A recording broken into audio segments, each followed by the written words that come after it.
A Muslim, Abdul, he wrote the following. Comedian Chris Rock, a black who is Christian today, has very short memory. Bible, slaves obey your masters, even if they beat you severely. Here you see how the hypocrite, stinky followers of Muhammad, they lie.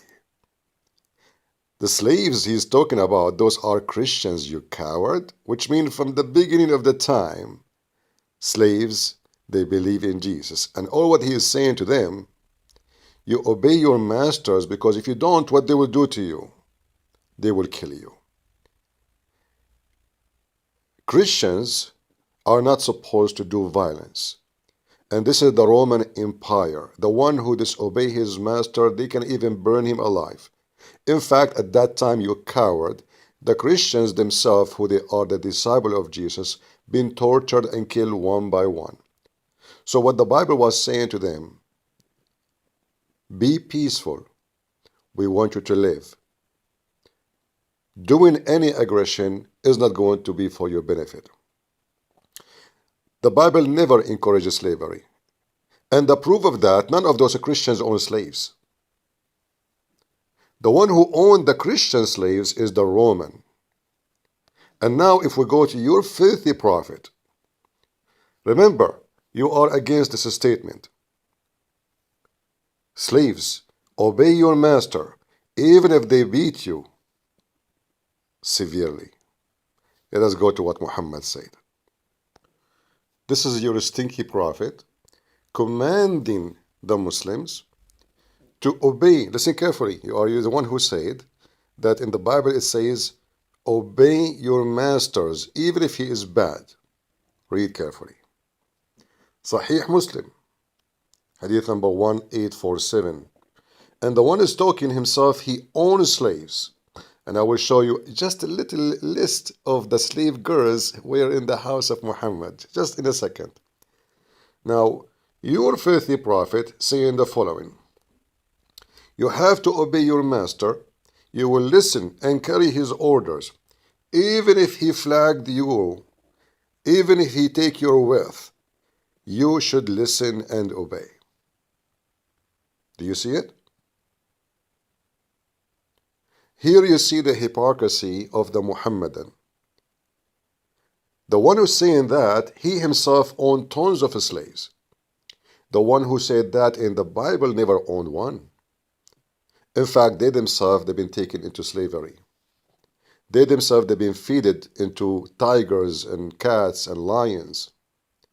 Do you see how he was different? If we ask this filthy Muhammadan, how many slaves his prophet he owned just inside the house? Those are the female slaves. Let's just take a little, little study, huh? This is one of your Muslim terrorist website. May Allah bless that terrorist. Here it says, his female slaves, may God bless him and grant him peace. They are proud about it, how many female slaves he have inside the house. And the funny, they say to you, Prophet Muhammad was so poor, man, so poor. And now let us read together. Some of them, not all of them. And then here we go. Bintu Razina, Ummina, Batina, all kind of crazy stuff. Look at those names. Look. Look. All of those names, all those women, they are slaves in the house of Muhammad. Ethiopian, black people, from Africa, from everywhere, and they have no shame to talk about them. Look at the names. And those, by the way, slaves are wonderful slaves. They used to clean the testicles of a Prophet Muhammad, peace be upon him. He used to shit in the room, and they clean his shit. And he never complained, brother. They are wonderful slaves. And the Prophet, he enjoyed them very much.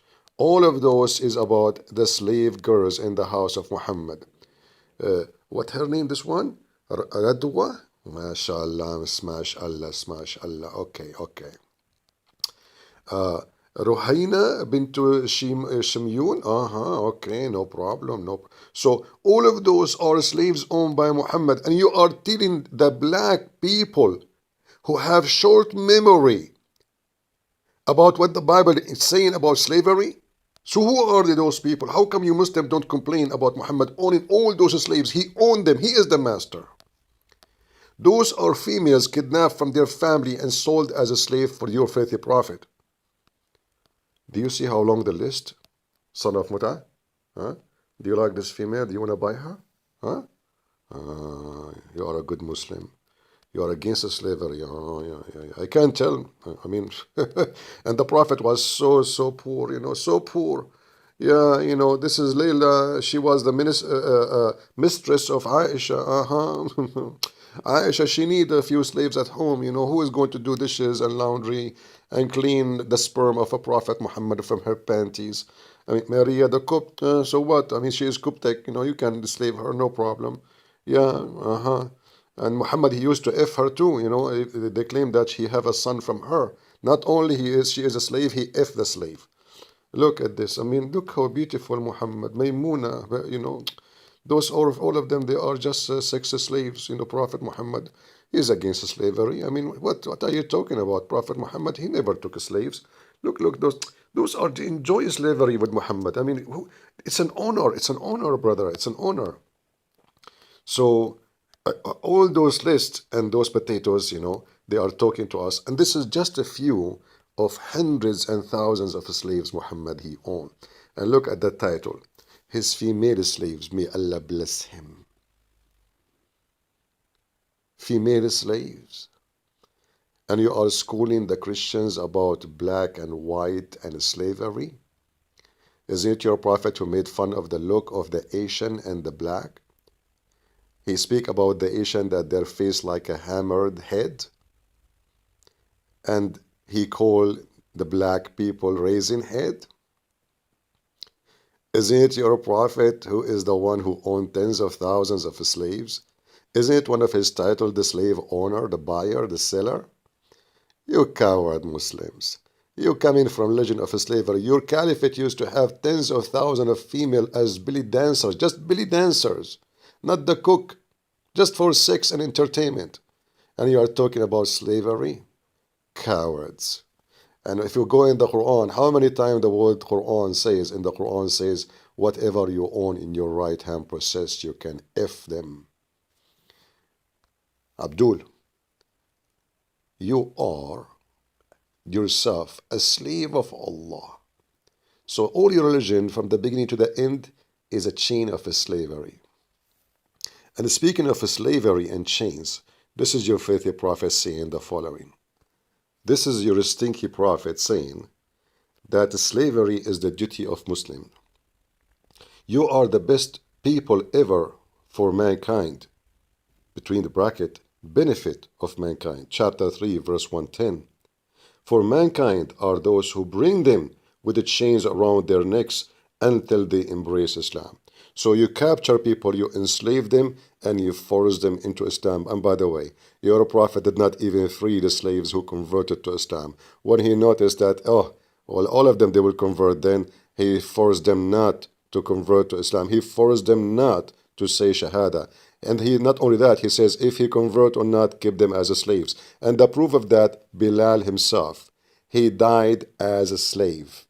This is why Bilal, after Muhammad died, he says to Abu Bakr, if you bought me for the sake of Allah, free me for the sake of Allah. If you bought me for yourself, keep me for yourself, because they are a bunch of hypocrites.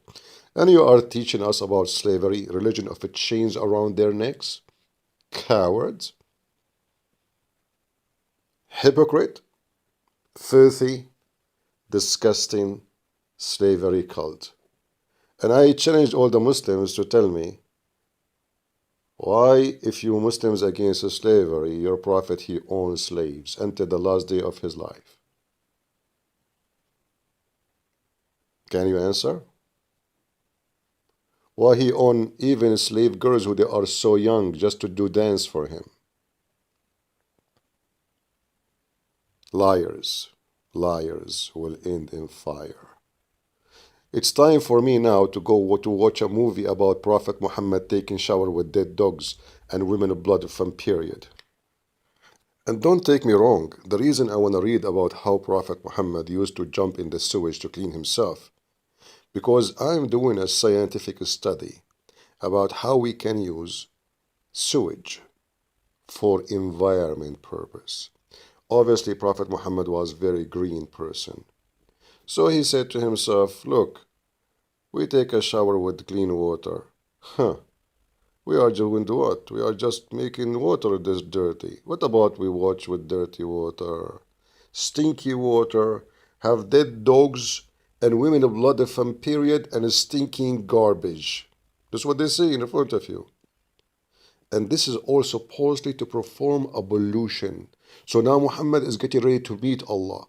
So the Muhammadan, they come to us with a filthy man who he take a shower with dead dogs. And supposedly, the purpose of that is to convince you that Islam is a religion of clean. We are clean from slavery.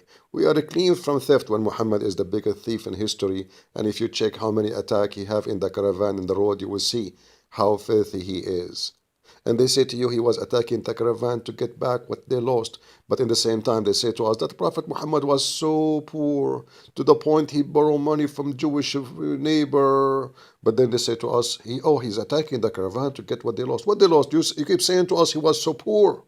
What they lost? His iPhone?